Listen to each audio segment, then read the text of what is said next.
Hi all, welcome back to IELTS Dream Captures. Today we are going to discuss about an important video about IELTS essay structures. Do you know you have to write a certain number of paragraphs to score a high band score based on your essay types?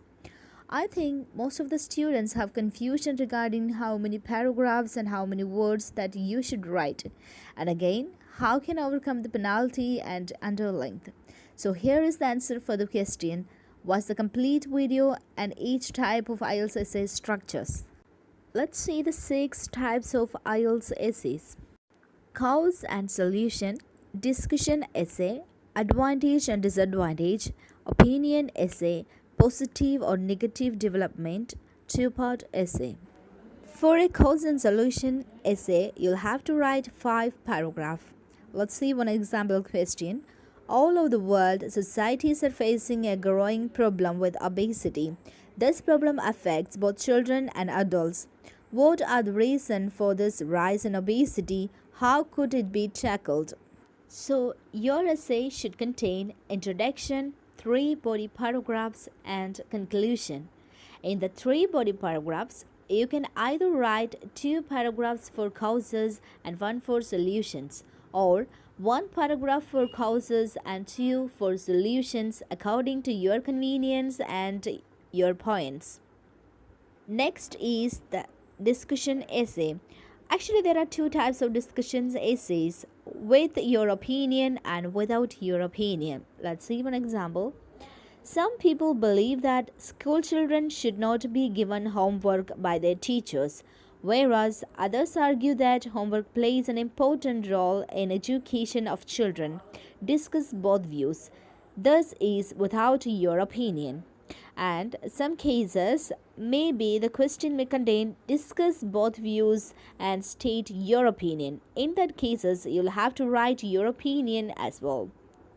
Then your first paragraph you can write as introduction, and the second paragraph you can write the first view.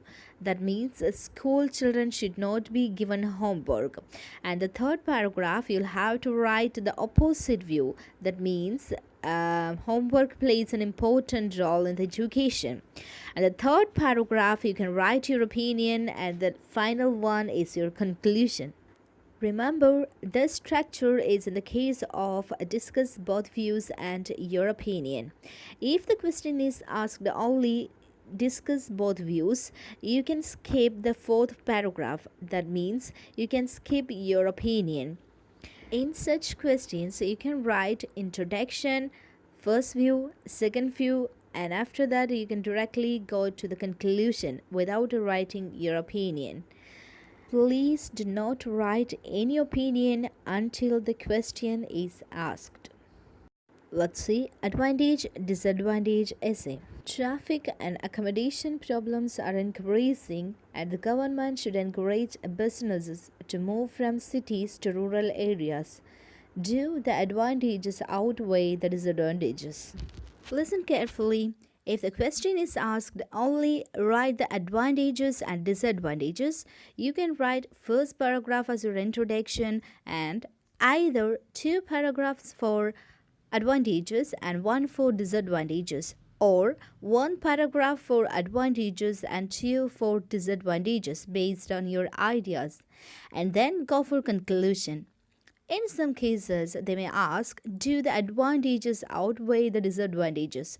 Such questions you will have to clearly mention it outstrip or not in your conclusion. Let's see opinion essays. You'll have to write 4 paragraphs for this particular essay.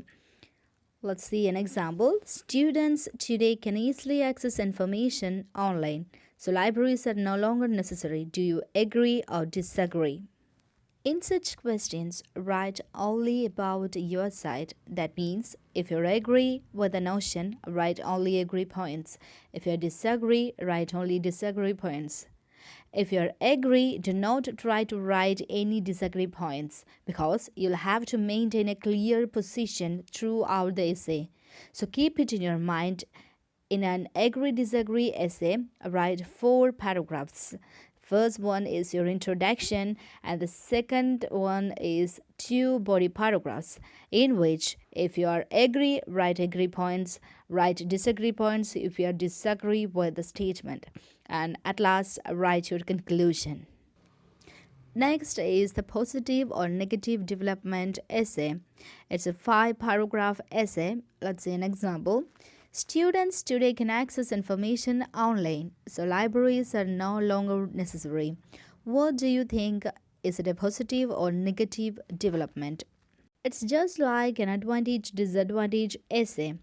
Your first paragraph will be your introduction, and the second and third, either you can write 2 positive points or 1 paragraph for negative points, or 2 paragraph for negative points and 1 for positive points based on your convenience.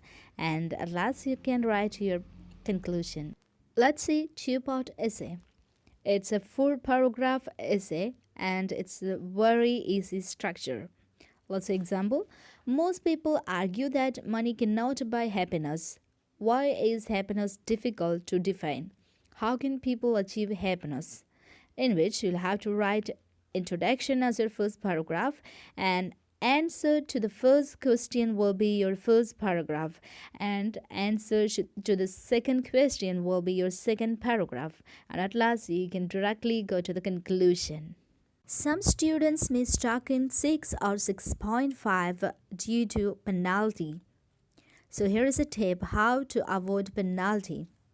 Actually, your examiner reduced the illegible words from your essay. That means memorized words and phrases, unclear spelling or spelling mistakes, improper use of capital letters all come under penalty and illegibility. Better to write up to 330 words to avoid underlength. Do you know why? If you have written 260 words and the examiner finds 11 improper words, and they would not count the words which has errors, so your essay will go under length. Be intelligent, try to write at least 330 words. And the one and only way to avoid illegibility is to use a neat handwriting with a clear spelling. We don't have any shortcut for this particular thing. So this is the end of today's session. Please subscribe for more sample answers and tips to get a band 7 and above. Thank you for watching and do not forget to subscribe.